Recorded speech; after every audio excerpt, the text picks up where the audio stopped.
All right, welcome back. Right now we're going to talk about some fundamentals working with buyers. Okay, so this week, this video, if you've seen some of our old Foundation for Success videos or you haven't, I want to kind of go back to the basics of working with buyers. Okay, and so here's what we're going to talk about. And I think that if you want to be a true professional, you should have a process you follow every single time. But what happens with gifted professionals is that they trust their instincts and they just rely on whether they're having a good day or a bad day, and they don't have a process they follow every single time. If you have a process you follow every single time, you can perfect that process. You can analyze pieces of the process and you can improve it. But if you fly by the seat of your pants and you present a little bit differently just based on what the input that the consumer gives you, you're probably not taking your business to the expert level, okay? So that's one of the key things. So let's talk about the process that you should follow every time you serve a buyer. Number one, you want to prepare. You want to bring like properties that they've expressed an interest in or opted in on or told you they're interested in, all right? Maybe you bring an off-market or expired property if you know they're looking in a certain area to show that you have access to properties that others might not have. All right, you're going to bring your VIP buyer folder. Now, those of you that are not kind of in our brokerage, we have these VIP buyer folders we've created for people, and you should have them in your car. You should have them in your own practice, regardless of whether your brokerage provides it or not. Okay?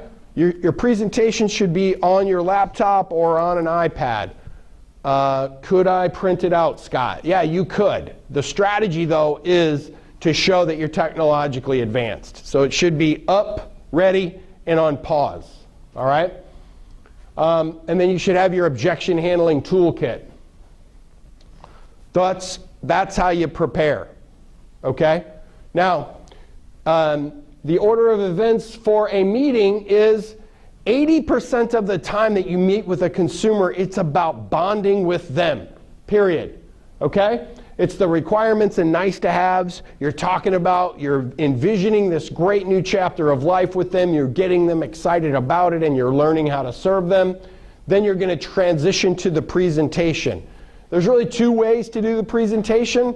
You can do a one-slide approach, one slide, and then take them right to the folder, or you can go ahead and use the entire presentation. All right, I'm going to show you both in this video. If you don't have the presentation, download this one and send an email to me or support at V4 Software, and we'll refer you to the graphic designer that created this one. It's up to you. All right?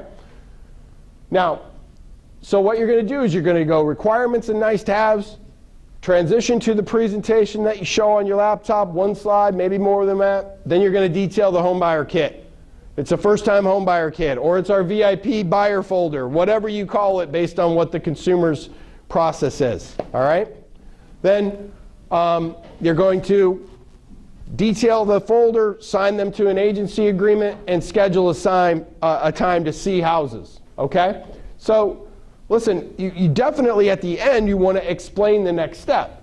And part of explaining the next step is I explain why 5 houses is the ideal number to see houses. And I make a joke of it. I say, hey, after you can't wear me out, I'm like the Energizer Bunny. If you want to see 10 or 12 houses, I'm just saying based on my experience, after the 5th one, they're all going to run together. We're going to be laughing about, was that the one with the avocado sink, or was that the one with the picket fence, or was that the one with?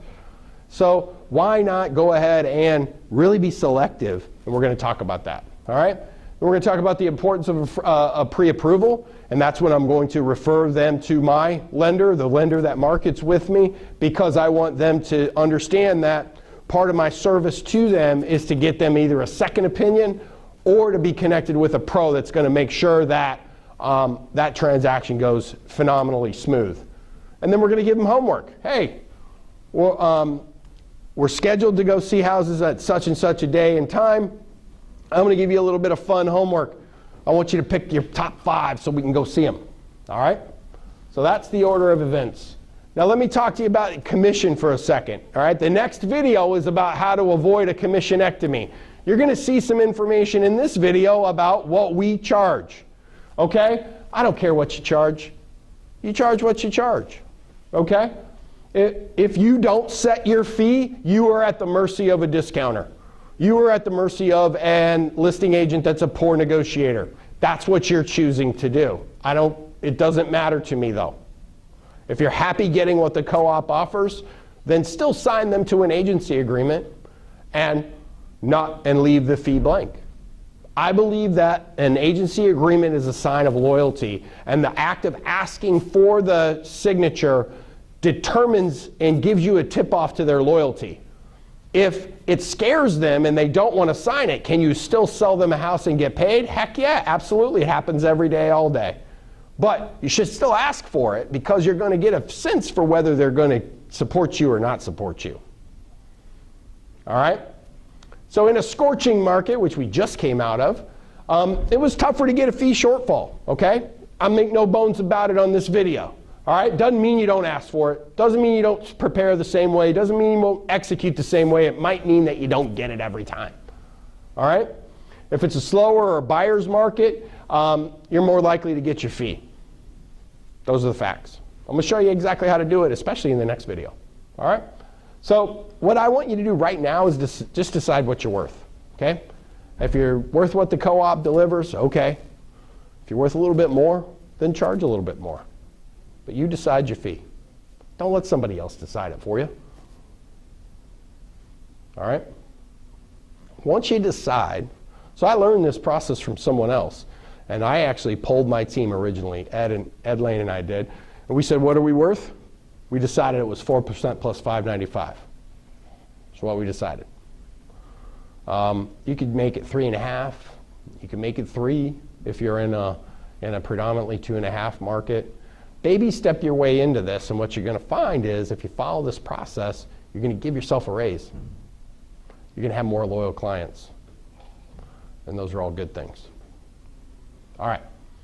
So how does the presentation work? All right. I want you to choose your approach and then practice. Okay? Now, if you think about, routines and practice means that whether you're having a good day or a bad day, you can pull a string and deliver the message with a smile, and you can react to it. Okay? If you just kind of rely on a variable process and you do something slightly different every other day, then it's going to be impossible to troubleshoot what broke down in that process. Okay? So golfers, Major League Baseball hitters, and even actors, they always have a process that they follow. Okay? If you watch a Major League Baseball hitter or you watch a golfer, they have the same pre-shot routine. Why don't you? Okay? Actors are just told what to say, and they're the most overpaid parrots on the planet. But that's a subject for a different day, but that's why we use scripts. Scripts work. Processes work. This process works. Make it yours. Turn this process into your own words and then perfect it and use it over time. All right. So let's get into the presentation. So we're going to spend 80% of our time on the requirements and nice to have sheet. If you don't have one, there's one in the resources section we'll give you, no problem. And I'm going to show you what it looks like. Then you're going to transition to the presentation. You'll either have one slide in the presentation or you could use multiple slides. I'll show you real quickly today how both of them would sound and look. All right? So let's, so the requirements and nice to haves.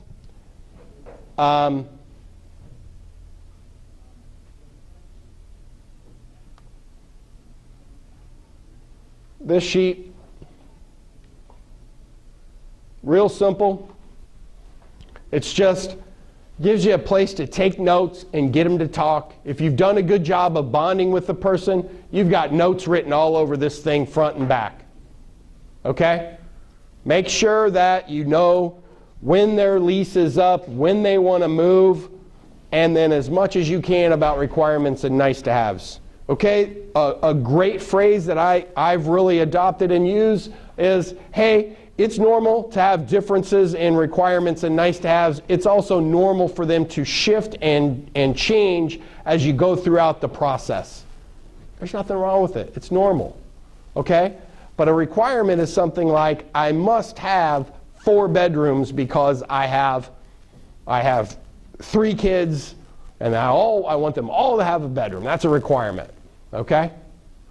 A nice to have is like a picket fence, something you could add later. That's how I explain it. Hey, if this pen were a magic wand, tell me about me finding you the perfect house. Open-ended, let them talk, bond with them. Be yourself. I'm not going to teach you how to bond with people because that's impossible to do on a video. You're in real estate because you love real estate and you love people. Okay, this is your chance to shine, and this is your chance to be a great person that is there to serve. Just this tool is designed to show them that you're there to listen. All right? So 80% of our time goes to that.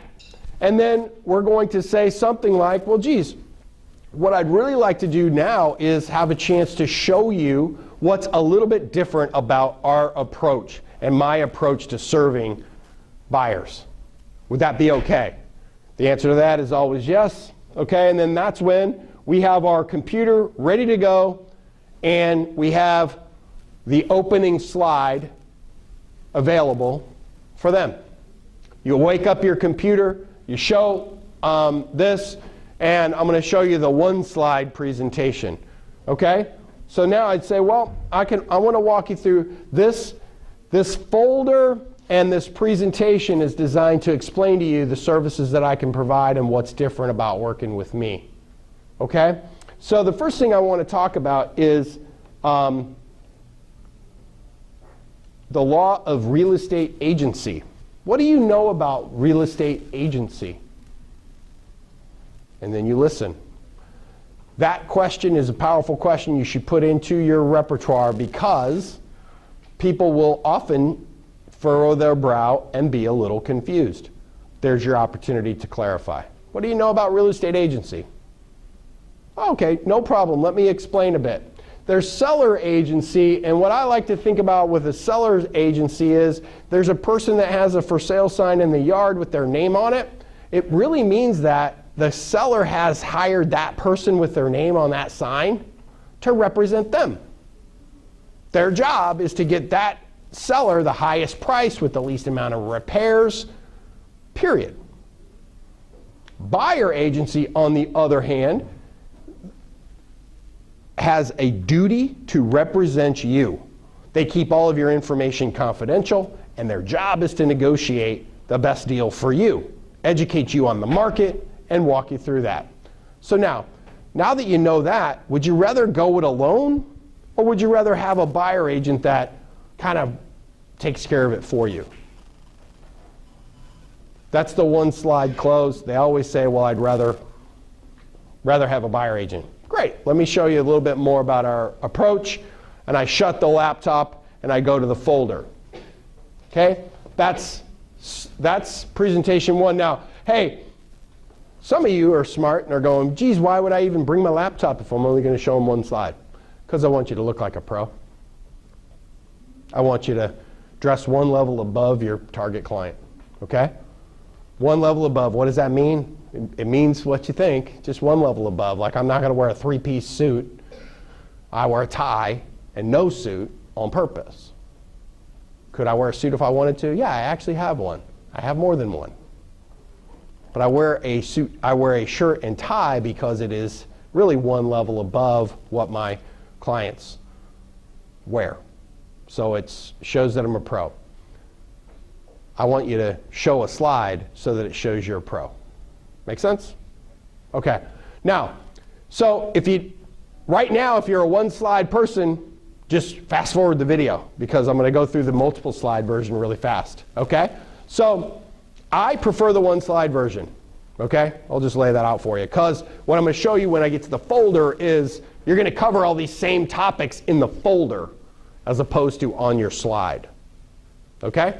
That's why I have a 1-slide version. But if you want to use these slides, okay, then you would use the same exact description of seller agency versus buyer agency. Hey, great. What I'd really like to do is explain to you how we work differently, because I'd really like to represent you and help you find the perfect house and get the very best deal on it. So the first thing is that, you know, a seller agent and buyer agent, they can show you the property. They can help you with the financing. They can do all of these things, explain the forms and agreements and make it go smoothly. But a seller's agent cannot represent your interest at all times because they were hired by the seller first.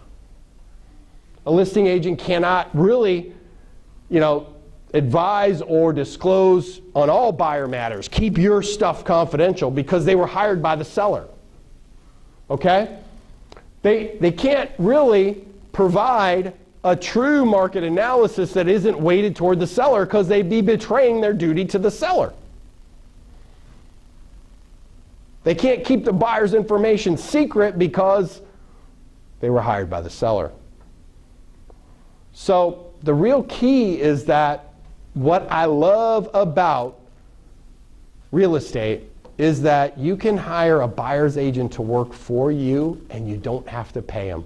That's the thing I love the most about real estate, is that when this seller determines they're going to sell their house, they decide on a fee. Part of that fee goes to the agent that represents them, and the other part goes to the agent that represents the buyer and brings the buyer. The coolest part is that you can hire somebody and have no money out of pocket. That's what I love about real estate. So, would you rather go it alone, or would you rather have somebody that represents you? Now, I wouldn't even show the rest of the slides. There's the longer version. You can see the other slides if you'd like, if you download it. And remember, the slides, you can develop your own strategy, just practice it, okay? If you like to use the slides to describe the concepts versus the folder, great, the slides are there for you. But now I'm going to transition to the folder. Okay, so the point of buyer agency and using the presentation is to get them to understand that they can hire an agent without paying them, and you can represent them and get paid for your service without them paying for it. Once you do that, you're going to transition to the folder, okay? So I have an electronic version of the folder, but for those of you on video, what we would do is we would open it up. And the first thing we're going to do is we're going to take aside the agreements and set them aside. The cancellation guarantee, VIP buyer agreement, all of that stuff is set aside so that you can detail their home buyer kit, their home buyer folder. Okay? So what we're going to do is I'm going to detail the left side and then the right side. All right? So as we detail the left side, we've set aside the agreements, and we just walk them through a few of our unique approaches. One of them is, hey, we've got a perfect purchase satisfaction guarantee. Come up with your own USP. In our brokerage, hey, it says, hey, if you buy if you buy a home through me and you want to sell it, I'll actually sell it for free. See? And there's some information that you can read to understand how that works. Done. I don't cover the particulars of it. Then, hey, ultimately, if you're working with me, there's even some tips on what to say and do if you come across an open house. You know, what you may have already found is that when you go to an open house, you have people that are maybe trying to be your agent. You already have one, hopefully, and that's me. Okay, I also have an easy guide to home buying terms. One thing I promise when you're working with me is I promise not to use the industry jargon and the industry slang. I'll do my very best, but you can call me on it if I slip up. If somebody else does, I want you to have a little glossary of terms to make it easier for you to follow along so it's a comfortable and fun process. All right? So as we go through this on the video screen, it's much more clunky than if we're just flipping through and we're showing them the top. Hey, here's our perfect purchase satisfaction guarantee. If you buy a house through me and your wife ends up getting pregnant with sextuplets and you need a bigger house, I'll sell this one for free. It's a standard joke I've used for many years, and it works like a charm. I've got this glossary of home buying terms, your credit score and what it means, easy guide to buying a home.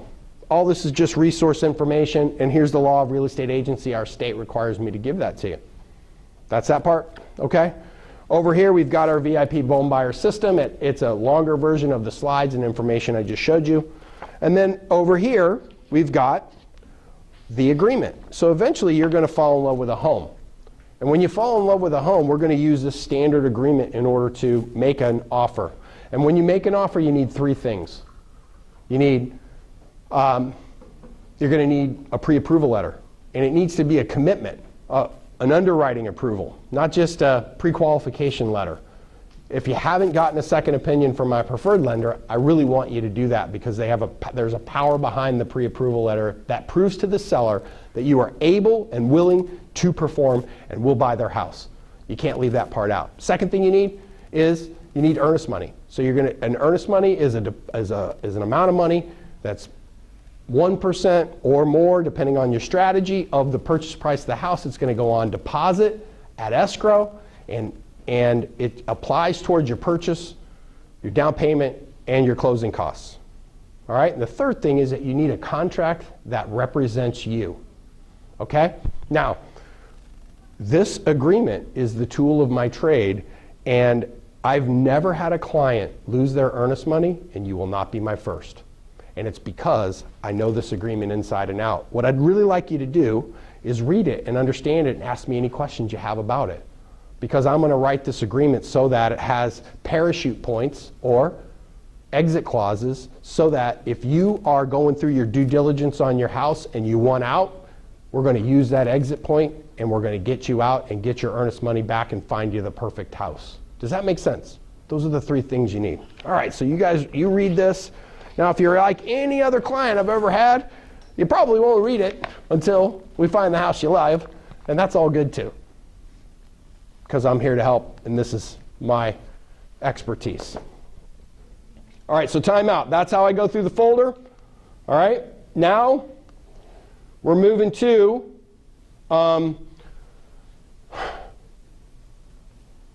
the big part of the agreement, which is the actual commitments you're going to make to the client. All right? So when we get to that point, remember I set this aside at the beginning. So I set the agreement aside and our commitments aside on purpose so that I could detail the home buyer kit. What that does is it fosters continued bonding with the consumer. You're giving them information. You're making them feel comfortable, okay? And then you're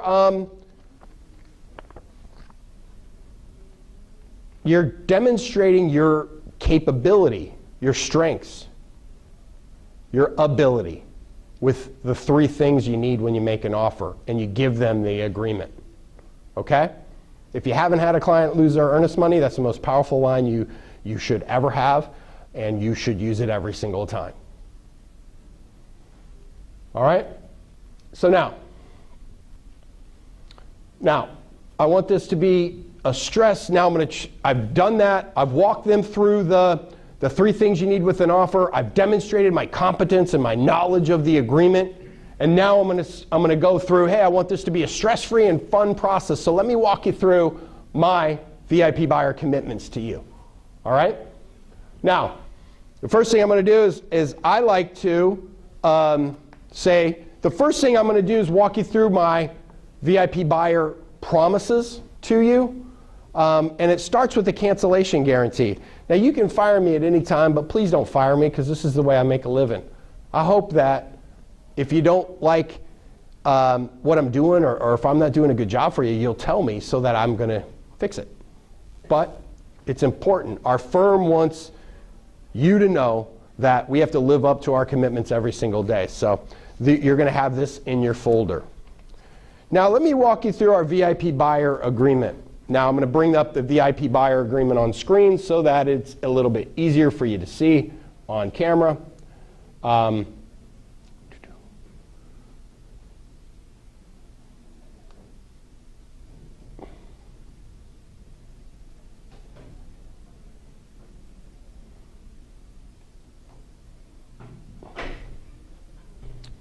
All right, so I do this in verbal form with it upside down, and I don't read every bullet. I don't talk about every single bullet. Okay? This is where you should practice, because if you just wing it, you will forget to deliver some of the most important stuff. Okay? So point number one I always stress is, hey, I want you to get a pre-approval letter or a second opinion from my preferred lender, because it carries weight, it carries power, it helps you close early and fast and on time, and it looks more like cash than, you know, a rocket mortgage that's not even local. I'll show you any property you want. If you see a for sale by owner, you see anything, just shoot me an address or the MLS number, and I'll find it, I'll make it and make an appointment and show it to you, period. Then the most important thing is, once you find the house that you love, the one that has insert the requirements and nice to haves we just talked about, then I'm going to say we're going to go through our offer strategy meeting. And in our offer strategy meeting, number one, we're going to go through and we're going to look at what the seller is expecting and what other homes have sold for around it so you don't overpay. Does that make sense? Then we're going to create our offer strategy so that we're going to find data points that we can use against the seller. And then we're going to come up with what you secretly love about the house and what you'd be willing to pay for it. But remember, since I'm representing you, I'm keeping all that a secret. I'm your negotiation soldier. All right, so in our offer strategy meeting, we're going to be able to structure the offer so that it puts the best foot forward to help you get the house, but also has those exit clauses just in case you need to get out. Does that make sense? Great. Then I'll present the offer, negotiate the offer, and keep you informed all the way through, so you're the one that makes all the decisions and I just implement them. But I'm here to help you. All right, and then once we get under contract, I'm going to recommend, and you can work with whoever you want, just like I recommend that you get approved with our preferred lender. I can recommend title insurance providers, escrow providers, and inspection folks that will ensure a smooth transaction, because I'm here to help you. But you can, of course, use whoever you want. Now, the last thing is that, you know, one thing that I think is funny about real estate is if you went to Costco and you bought a blender and then that blender broke, what would you do with it? They always respond with, I'd take it back. And then I say, okay, well, if you buy a house and then the furnace goes out day after close, what are you going to do with it? I can't fix it. I'm not a furnace repair guy. You can't really take the house back. And that's usually something that makes people a little unsettled. First of all, we're going to inspect and we're going to make sure that thing's working before you ever close. But second, we're going to give you a home warranty.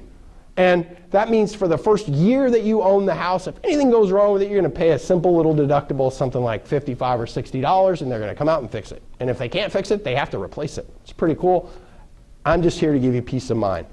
Second is, I'm going to give you our perfect purchase satisfaction guarantee. Remember, I mentioned the sextuplets. If you end up needing to sell your house, I'll sell it for free so you can buy your next one and help you with that. And then you get the cancellation guarantee. All right, does that make sense? Do you see what's different about my service to you? Yeah? Great, fantastic. So let me just explain to you one thing about how I get paid. Remember I said that the seller, when they put their house on the market, they determine a fee they're going to pay. Part of it goes to the listing agent that represents them, and part of it goes to agents that bring a buyer like me. Now, one thing that we feel very, very strongly about is that it's my job to give you unbiased advice at all turns. Every single turn, every single time that you have a question, I want to offer you unbiased advice. And so the first thing I want to explain to you is, let me show you an example. I always use a prop. This is in my VIP buyer toolkit. I say, okay, well, do you see this house? Isn't this a nice house? It's a nice looking house. 5 bedrooms, 3,000 square feet. It's only $569. I wish you were looking in this area, right? Isn't that cool? Well, look at the top. That says 6% selling office commission. That's not the total commission. That means that an agent that brought a buyer got paid 6%. So next one down, builder closeout, 6% selling office commission. And then I may not have it on this thing. I don't. I always print out the new ones because we have a newer one recently that was $1.1 million, I think, selling, offering a 4.5% selling office commission. And then I'm able to say, hey, this happens at every price point. Number one thing I want to do for you is make sure that my fee, what I'm getting paid, never ever has anything to do with my advice to you. So the way that we do that is we simply establish our fee. And when we establish our fee, my fee is 4% plus $595. If the seller gives us more than that, I'm going to credit it back to you. So in those last two examples, you would get a credit. If the seller's offering less than that as a part of the negotiation, I'm going to ask them to pay it. Does that sound fair? Please notice that last phrase. Does that sound fair? While nodding, it's knee-buckling logic that works because it is fair. So insert your commission there. If you decided you were worth 3.5, you decided you were worth 3, whatever it is. But use the same phrases. Use the same props. And do it the same way every single time. You will then see amazing results, and your ability to connect with the consumer is going to be much heightened because you're not worried about what you're going to say next or what they're going to say. That's the hidden value to having a process that you follow every single time. All right? So then you're going to say, then we go to, I say just like this. I say, okay, so that's my fee, 4% plus $595. If it's more, you get a credit. If they offer us more, you get a credit. If they offer us less, then we'll ask as a part of the negotiation for them to pay it. But either way, it doesn't matter because I'm never going to let my fee get in the way of you getting the perfect house. Does that make sense? Yes. Does that sound fair? Yes. Okay, what took us one page, it took the lawyers who get paid by the word. This is our standard Northwest MLS form. It's used by all real estate brokerages. It's the law of buyer agency agreement here. And what you see here is it says all compensation shall be paid by the seller. So what you see here is 4% of the purchase price plus $595. All compensation shall be paid by seller via commissions plus a closing cost credit to buyer if necessary. If seller compensation to firms exceeds the fee above, balance shall be credited to buyer at closing. Sound good? Let's get started. If you wouldn't mind initialing this, and then also writing your best email and phone number underneath your signature, that would be super helpful as well. That's it, guys. That's how you sign them up. All right, off camera, we're going to go through the deal. We're also, in the next video, we're going to talk about writing and presenting offers, because remember, if you are a pro, and you are,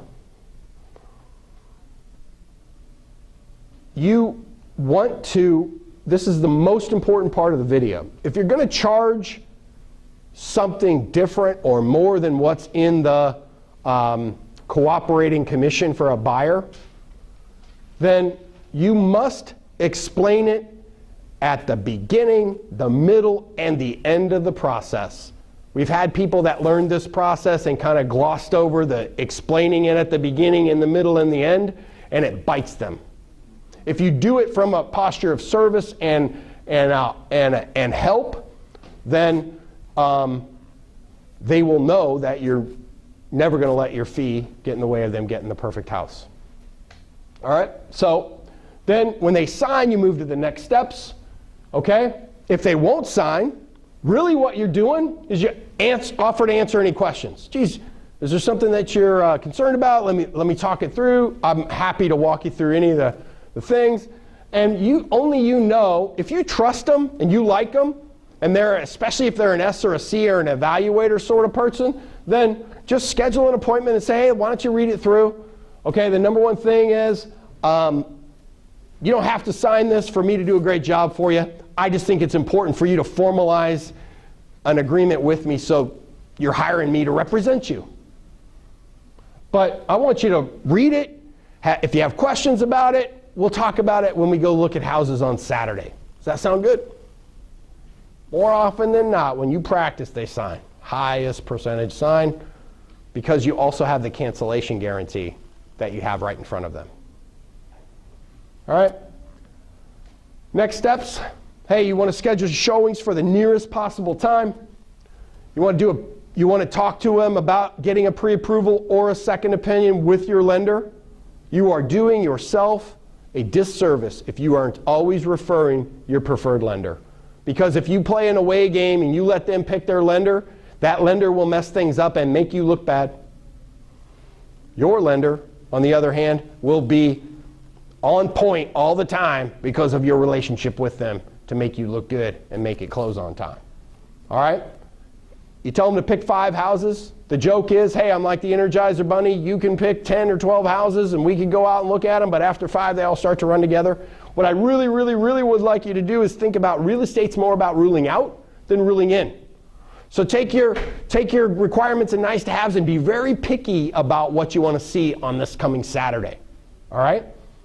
And then it's really normal for us to go out once we start looking at houses. My goal is to be able to look at houses as if I'm looking through your eyes. That's when I know I'm doing a great job for you. Okay? And so it's normal for us to have requirements and nice to have shift over time. Okay, next we're going to talk about how you write and you present offers and you protect your commission. Okay, but before I turn this one off, I want to tell you a real life story that just happened to me last week. Okay, and that is, did this exact same process. SOC, 2.5%. I had to have a small fee shortfall of over $8,000. It's always a small fee shortfall. We're going to cover that in a minute. All right? Negotiation got really hard. Okay? I followed this exact same process, and I had to cover this in the negotiation with my clients on a conference call, and I was on the phone. And they put me on mute to talk about me. What do you think they said? Watch the next video and I'll tell you all about it.